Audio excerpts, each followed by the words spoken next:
Is being a stay-at-home mom a privilege or a sacrifice?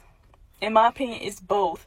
I was having a conversation with my ex last night, and he was just so stuck on the fact that he had given me this amazing privilege to do nothing, to just be a stay-at-home mom and to not work. And I don't see it that way.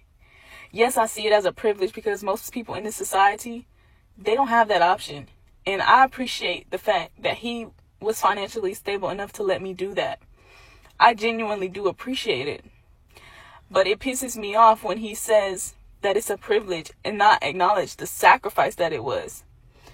When you're a stay-at-home mom, it's a 24/7 job. You don't get any switching of tasks. You're doing the same thing from the time you open your eyes to the time you close them. And not only that, but I had a career and I stepped away from it. So during that time, I had forgone a lot of my income, a lot of the progress that I could have made towards some career goals. So let me get this straight now, because I just want to make sure that we all on the same page, family.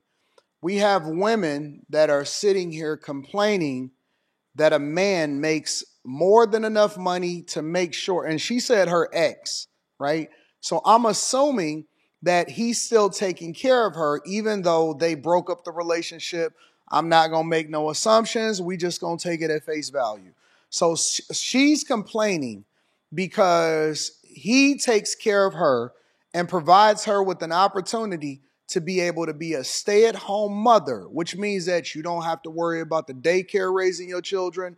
Back in our day, we used to have latchkeys, so the kids whose parents or whose single mother was not able to pick them up directly after school because they had to work late or whatever, then basically the school was raising your child, and or grandmother, because the mother was working so much and she didn't have the capacity to actually nurture her children.